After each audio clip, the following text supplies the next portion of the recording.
Toxic Commando is the new co-op zombie shooter by beloved horror icon John Carpenter. He was known for The Thing 1984 and of course Halloween. The idea of him making a video game is really cool. It being a shooter is surprising, but I'm willing to buy it, even though they'd never give Michael Myers a gun.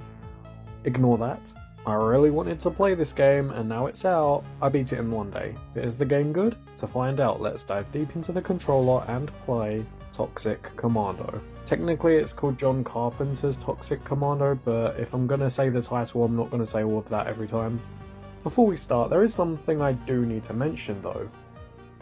As you may know, when I hit 300 subscribers I started a challenge known as the Plushpaw Second Opinion Challenge. The way it works is you can review anything I've reviewed before, or I review after the time the event started. If you do this, you do have to mention at the start it is part of my challenge, just so that you can get viewers over to me and then I can get viewers back over to you. It's only fair. Well, only a few days after I started the challenge, the first person to do it did it. Valen_Toons. Watch his video. Toxic Commando stars, who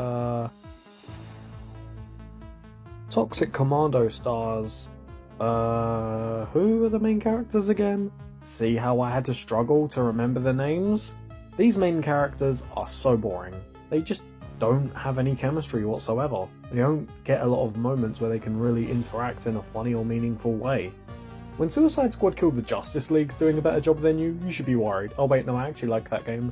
These four are now part of a group called the Toxic Commandos who go on a mission which turns out to be stopping a zombie apocalypse. Only for 250k though? Wow, that is just not enough. Wait, 250k each or in general? You never find out, which is admittedly a funny joke. This really cool monster design infects the four with this black sludge, and now we need to destroy it within a week or we die. I gotta say, the black sludge does look really cool on the character models, whether it be on their necks or their arms. Luckily we have help from this old guy named Leon. Now let's talk about the gameplay. You and 3 other players have a primary and secondary weapon, very basic, and of course a melee weapon. Luckily for me, pre-ordering gave you a weapon pack, and it has the best melee in the entire game, like objectively the best. Unfortunately, the overall variety within the weapons is quite lacking. There's only basic things like rifles, SMGs, shotguns, sniper rifles and handguns.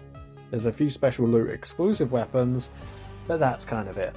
And when I mean a few, I mean there's railguns, better snipers, grenade launchers, and that's it. This wouldn't be too bad, but I think the fact that the gimmick is what it is of this game, which we'll get to soon, they should have done a lot more here. There is also stationary weapons like turrets and mortars, which are pretty fun to use too. And now of course I am going to talk about the main gimmick of this game. You may have seen games like Dead Rising which have a lot of zombies on screen at once, but in comparison to Dead Rising, this game goes above and beyond. It can get really impressive at some points and the frame rate doesn't chug down at all. I can imagine optimizing this game to run perfectly must have been a complete bitch. Like, with all of this shit on the screen, there's not even the slightest frame rate drop from what I played. And I mean, I played the entire game, so I think that's enough. I also didn't really encounter any glitches, which, I mean, for a first-person shooter day one, that's amazing. The zombies themselves are also quite intelligent. They're powerful, but they're not OP. They know how to circle around you in a crowd instead of just all going against you in the same way.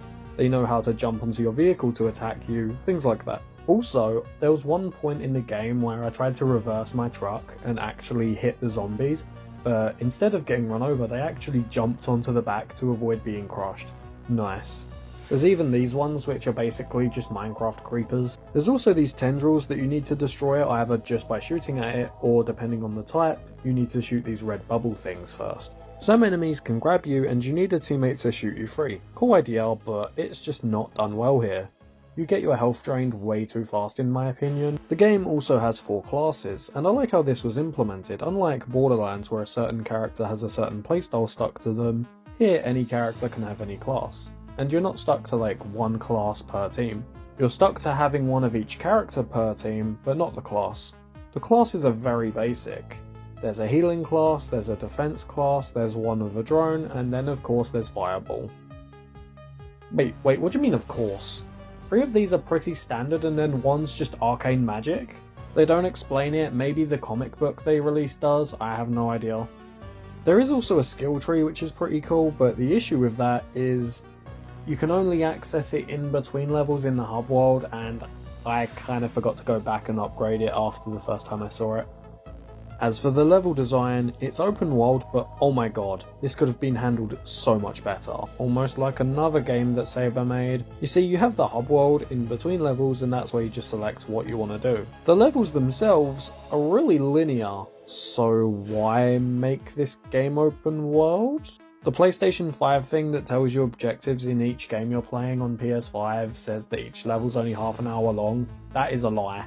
These overly drawn out levels, along with the fact that every non-final boss level is visually 80 to 99% the exact fucking same as each other, it really brings the game down a bit.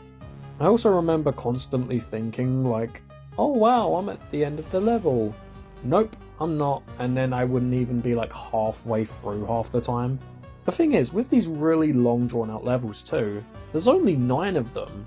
Again, big open world. Why couldn't we have tons of tiny missions instead? Luckily, this is aided a bit by the vehicles. The driver of course drives but can't use weapons, the passengers can shoot out of windows, and if your vehicle has a turret or flamethrower on the top, that's a spot you can also take. There is maintenance related stuff like fuel and repairing the front of the car. Oh, and you can also ride shotgun while holding a shotgun, so basically you're riding shotgun while riding with a shotgun. There is also missions that involve defending vehicles, which means one drives and the other 3 defend. It's pretty cool. They're used for accessing loot chests, repairing or reloading stationary weapons. Pretty versatile. It has got a big issue though. In a few occasions you need them to progress, like to open a gate or something. If you don't have one, when you need it, you need to basically just loot from this open world until you find one, and yes, it does drag on. On the bright side, finding one gives each teammate one though. That's cool. Just make sure that one player has one at all times. Another interesting mechanic is the fact that you do need to fix generators at points. No, I'm not gonna make that joke. I'm not gonna do it. I'm not gonna do it. I'm not gonna make that joke. Okay, now let's go to the ending of the game. This final level started off so well, but ended so bad that I genuinely considering the game just okay as a whole. It really brings the game down. For the last level, you go to destroy this main villain, the Sludge God. When you get to fighting it, you fight this Hellspawn thing in a pretty okay, decent fight, I guess. And of course, after this, you're going to fight it. Oh, never mind, Leon just kills him in a cutscene. We don't actually get to fight the main threat of the game. What makes this even better, after that, it just ends like any other level. No credits, no thank you for beating the game, nothing. What in the actual fuck? Imagine if you were playing Crash Bandicoot 1, you've just beat Embryo, but instead of continuing, Cortex gets scared and goes into hiding and Torna escapes. Boom, end of game, cuts credits. That'd be disappointing. Oh, you're not a Crash fan? Okay. A brand new Hitman game just came out, but in the final mission, Agent 47 opens a cupcake bakery. Imagine playing Mario Odyssey, you get to the moon, and then there's no final boss against Bowser, he just leaves and then Mario marries Peach. Imagine playing God of War 1 and it ends with Ares and Kratos skipping off into the sunset. Imagine if Stranger Things ended with the entire show just being a D&D campaign and nothing mattered. The blue balling here is so bad my balls may as well be purple. I immediately uninstalled this game afterwards, and it's not hard to see why. The game isn't bad, it is good, but man, it's got some huge issues. You've just really got to grit your teeth and bear so much to enjoy the good shit in this game. I'll admit, John Carpenter did bring some good stuff to the table, like the atmosphere or the music. Oh boy, the music's really good by the way. But it's not enough to make the game truly amazing. There's also apparently skunk enemies, but I swear to god, I didn't see a single one throughout the entire game. I heard characters calling out there was one at a few points, but I never saw one. I mean, I think I got affected by one at one point, but I don't know, I really can't tell. Overall, again, not a bad game, a 7 out of 10. I did enjoy it, but there's so much bad things that really bring this down. And originally I was going to call this game just okay because of that. Do me a favour guys, do not pay $40 for this game, it doesn't deserve it. John Carpenter is also working on a new Halloween game. My standards are really low for this thing. So the game was announced 6 months ago and it's an asymmetrical horror game, aka a Dead by Daylight clone. Yes, Dead by Daylight wasn't the first to do it, but since it came out they're all doing it to copy Dead by Daylight.